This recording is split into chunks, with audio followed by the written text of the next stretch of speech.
It's time for Business Talk ကိုပြည့်ရဲ့ Business Talk season လေးလာပါပြီ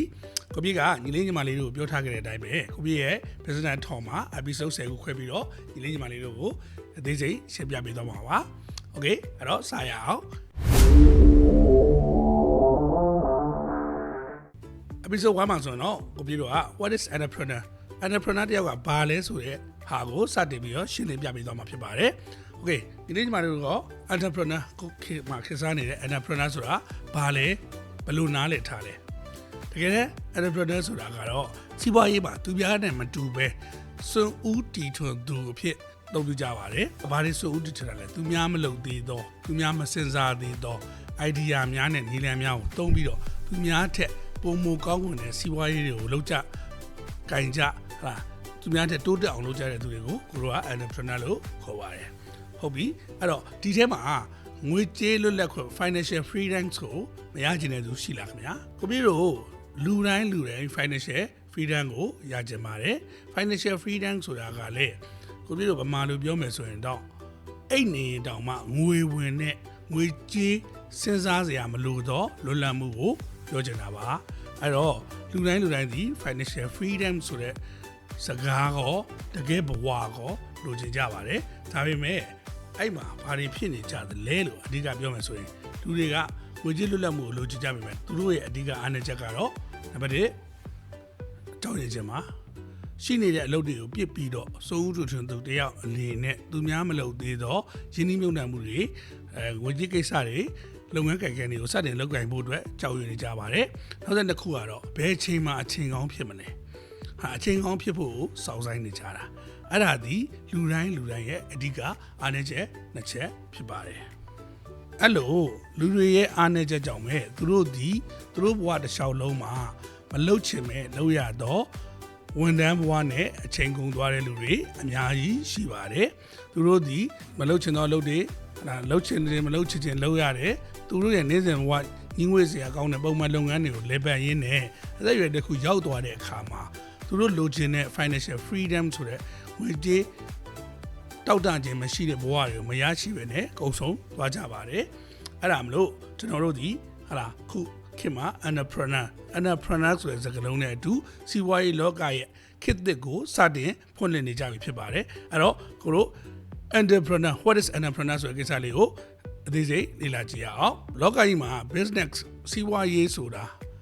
အလုပ်ကိုင်ခွန်လန်းတွေကိုသူများတွေရဲ့လိုအပ်ချက်ကိုဖြည့်ဆည်းပေးရင်းနဲ့ဖြစ်လာတဲ့ကိစ္စကိုကျွန်တော်တို့က business ဆိုပြောတာပါပဲသူများတွေဘာလို့လဲကိုဘာဖြစ်ပြီမလဲအဲ့ဒါနှစ်ခုကိုချိန်ညီရင်းနဲ့ကျွန်တော်ဒီ business တွေစတင်လာကြတာပါအဲ့တော့ entrepreneur ဆိုတဲ့လူတွေကဘယ်လိုလူတွေလဲဆိုတော့သူတို့ဒီသူများမစင်စားတော့သူများမတွေးခေါ်တော့ရှူတောင်းကနေလူတွေရဲ့ပြဿနာကိုဖြေရှင်းပေးရင်တေချာတိကျချိန်ဆပြီးတော့အောင်မြင်စွာလုပ်ကင်သွားတဲ့သူတွေကိုကျွန်တော်တို့ entrepreneur လို့သတ်မှတ်ပါတယ်အဲ့တော့ကျွန်တော်တို့ entrepreneur တယောက်ကဘယ်လို mindset ရှိရမလဲ entrepreneur တွေဟာတော်တော်များများဒီသူတို့ဘဝကိုလွတ်လပ်စွာကိုယ့်ဘဝကိုချုပ်ကင်နိုင်ဖို့စူးစမ်းကျင်စိတ်ရှိတဲ့သူတွေက entrepreneur တွေပါသူတို့ဒီဘယ်သူရဲ့အောက်မှာအလုံးမလုပ်ဘူးငါဆုံးဖြတ်ချက်နဲ့ငါဘဝကစူးစမ်းမယ်ငါဖြစ်အောင်လုပ်မယ်ဆိုတဲ့အတွေးခေါ်တွေနဲ့သူတို့ဒီစတင်ရှင်သန်ကြရင်းနဲ့ entrepreneur တွေဖြစ်လာပါတယ်သူတို့ဒီဈေးကွက်တွေကိုလေ့လာတယ်စောင့်ကြည့်တယ်သူများတွေမမြင်နိုင်တဲ့ဘက်ကနေပြီးတော့အတွေးခေါ်တွေစတင်တွေးခေါ်ကြတယ်အဲ့လိုတွေးခေါ်ရင်းနဲ့ပဲသူတို့ဒီအများလိုအပ်ချက်တွေဖြည့်ဆည်းရင်သူတို့ဒီစွန့်ဦးတီထွင်သူတွေဖြစ်လာကြပါတယ်အဲ့စွန့်ဦးတီထွင်သူတွေရဲ့နောက်မှာပဲသူတို့ ਨੇ မျော်လင့်ထားတော့သူတို့လိုချင်တော့ financial freedom ဆိုတော့ငွေကြေးလွတ်လပ်မှုတွေဒီနောက်ကနေပါလာခြင်းဖြစ်ပါတယ်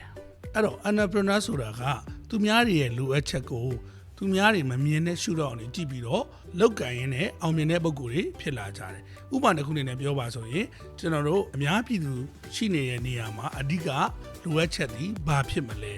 ပမာတန်ရှင်းလက်ဆက်တော့စားတော့ကုန်ဖြစ်မလားသို့မဟုတ်သူတို့ရဲ့ market cap တွေနဲ့ဘာရှိတယ်ဆိုတာကျွန်တော်တို့လေ့လာကြည့်ကြရအောင်ဗမာနိုင်ငံမှာရန်ကုန်မြို့ဒီဝန်ထမ်းဥယျာဉ်အများဆုံးနေရာဖြစ်ပါတယ်အဲ့တော့အဲ့ဝန်ထမ်းဥယျာဉ်များတဲ့နေရာမှာအဓိကလိုအပ်ချက်ဒီဘာဖြစ်မလဲဟုတ်လားအဲ့တော့ အဲ့ဘာဖြစ်မလဲဆိုရယ်လိုအပ်ချက်ကိုတွေးရှိသွားပြီးတော့တကယ်စိတ်စေတနာအပြည့်နဲ့လောက်ကင်ပြီးတော့အောင်မြင်နေတဲ့လုပ်ငန်းတွေရှိပါတယ်ဝန်ထမ်းအများစုရှိတဲ့နေရာဖြစ်တဲ့အတွက်အဓိကလိုအပ်ချက်ဒီသူတို့ရဲ့ lunch box နေ့လည်စာပါအဲ့ lunch box ကိုမှလူတွေဒီစိုင်းစာကိုနေ့စဉ်စားရတဲ့အခါမှာညီးငွေမှုတွေဖြစ်ပါတယ်အဲ့ဒါအတွက်သူတို့ရဲ့စိတ်ဆန္ဒတွေနဲ့သူတို့ရဲ့လိုအပ်ချက်တွေကိုရှာဖွေတွေ့ရှိသွားပြီးတော့လောလောဆယ်ဗမာပြည်မှာကျွန်တော်အမြင်နဲ့ပြောပါဆိုခိုင်ခိုင်ကျော်ဒီအောင်မြင်ဆုံးသောလုပ်ငန်းတစ်ခုဖြစ်ပါတယ်။ခိုင်ခိုင်ကျော်မြန်မာထမင်းဆိုင်ဒီဝန်ထမ်းတွေရဲ့လိုအပ်ချက်ဖြစ်တဲ့သူတို့ရဲ့ဟင်းရွေးချယ်ခြင်းနာလက်ဆက်ခြင်းနာအချိန်တိကျခြင်းနာဆိုတဲ့ကိစ္စတွေကိုသူများနေမမြင်ခင်မြင်ပြီးတော့သူတို့ဒီအဲ့ရဲ့ဈေးကွက်တစ်ခုလုံးကိုတင်ထားနိုင်ပြီခုချိန်မှာဗမာပြည်မှာခိုင်ခိုင်ကျော်ဒီ lunch box လုပ်ငန်းမှာအောင်မြင်ဆုံးသောလုပ်ငန်းဖြစ်တယ်လို့ကျွန်တော်အနေနဲ့မြင်ပါတယ်အဲ့တော့ကျွန်တော်တို့ entrepreneur ဆိုတာခုနပြောခဲ့တဲ့အတိုင်းပဲသူများမမြင်တဲ့အရာကိုကိုယ်စိတ်နှလုံးထည့်ပြီးတော့သူများပြဿနာကိုကိုယ်ပြဿနာကဲဆိုဖြေရှင်းမယ်ဆိုရင်စွန့်ဦးတည်ထွန်းသူအနေနဲ့လုပ်ငန်းတွေမှာအောင်မြင်လာမှာဖြစ်ပါတယ်အဲ့လိုအောင်မြင်လာပြီဆိုတာ ਨੇ ဘာဖြစ်မလဲကျွန်တော်တို့ရဲ့ကိုယ်ပိုင်လွတ်လပ်ခွင့်နေဟာလားခုနပြောရဲကျွန်တော်တို့မျှော်လင့်ထားတဲ့ financial freedom တွေကိုရရှိနိုင်မှာဖြစ်ပါတယ်အဲ့တော့ခုပြောနေ business talk ဒီဘယ်လိုအတွက်ယူရအောင်ဆိုတော့လုပ်ငန်းတွေမှာနေတဲ့တူကလောက်ကင်ပြီးတော့ညီးငွေနေတဲ့ညီလေးညီမလေးတွေဟာလားကိုကြီးမကြီးတွေနေ့စဉ်ကိုစိတ်မပါတော့လဲ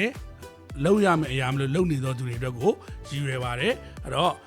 ကိုတို့အလောက်ကင်ခံခံလန်းနေရှာဖွေဖို့တဲ့အသစ်ဖြစ်ပြီလားအသစ်ဖြစ်ပြီဆိုရင်တော့ Base Blueprint ရဲ့ Business Talk စီစဉ်လေးကို like and subscribe လုပ်ထားပြီးတော့ episode 2မှာဆက်ပြီးတော့တွေ့ကြရအောင်ပါ